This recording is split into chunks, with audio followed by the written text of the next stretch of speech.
दोस्तों American immigration ने अज adjustment of status यानी कि ग्रीन कार्ड अप्लाई करने वालों वास्ते एक नवी गाइडलाइन जारी कर दी है। और यह गाइडलाइनस हैगियां ने पब्लिक चार्ज यानी वैलफेयर के मुतलक नवीं गाइडलाइन ने बहुत ही इंपोर्टेंट ने। 18 अगस्त 2026 है, ट्यूसडे वे।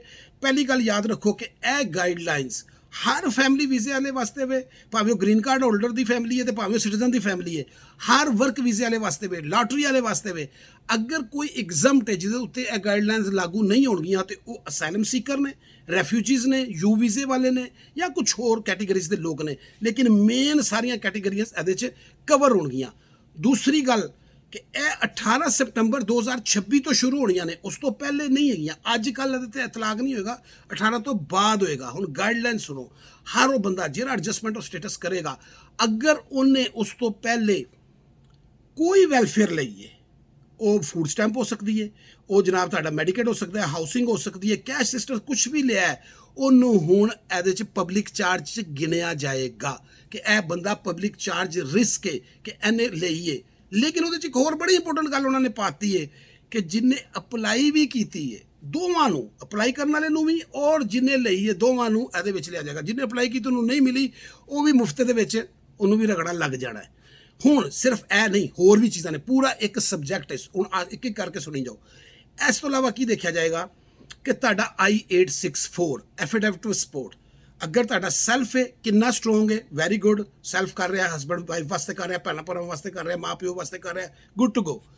लेकिन जो तुम को स्पॉन्सर लोगे उदों कुछ होर चीज़ां भी देखिया जानियां ने। को स्पॉन्सर तो मना नहीं किया, को स्पॉन्सर तुसीं लै सकते हो। को स्पॉन्सर ना रिश्ता देखा जाएगा, को स्पॉन्सर ने पहले तो नहीं किसी ने को स्पॉन्सर किया, और को स्पॉन्सर जिम्मेदारी लै रहा है कि यह सारी फैमिली जिन्हों या एक बंदे या दो बंदों मैं जिन्हों कर रहा वा, मैं आदि सारी जिम्मेदारी लाँगा।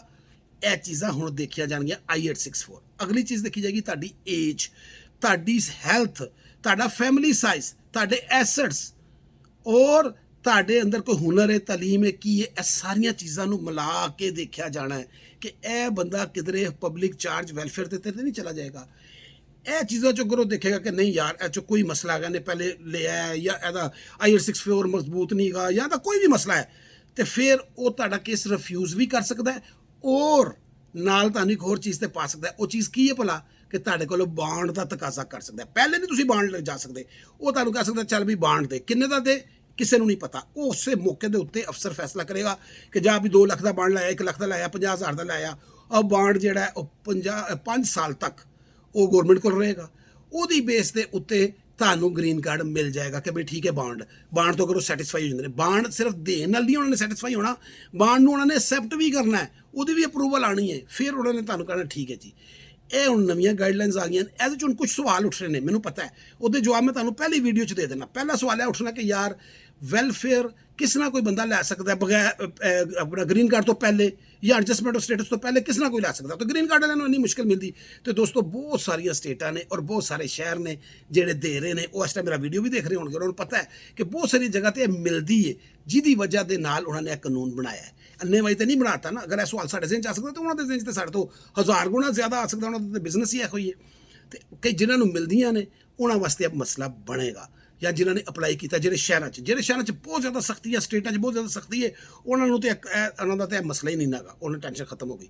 दूसरा सवाल, प्रैगनेंट वूमैन, बहुत सारे लोगों ने सवाल करना और है भी है कि भी प्रैगनेंट इतने बच्चा पैदा किया, मैडिकेट लिया, की करिए हूँ दसो जी।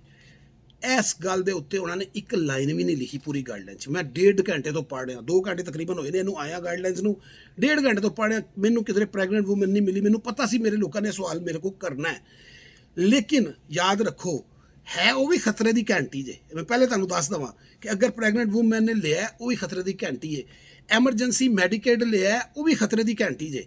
हुण फैसला वीज़ा अफसर ने करना है, ये होंदा है कि दूजे फैक्टर देखे जाने ने, देखा जाएगा भी की वजह बनी, क्यों उन्होंने मैडिकेट लैना पै गया प्रैगनेंट वूमन नूं, उहदा पर्पज़ की सी इत्थे आउण दा, कि बच्चा पैदा करना पर्पज़ सी। यह सारे फैक्टर भी देखे जाने, लेकिन तुसीं सिर्फ यह समझो कि उहदा वीज़ा सिर्फ इस गल ते रिफ्यूज़ हो जाएगा, ऐसा उन्होंने किधरे जिक्र नहीं किया।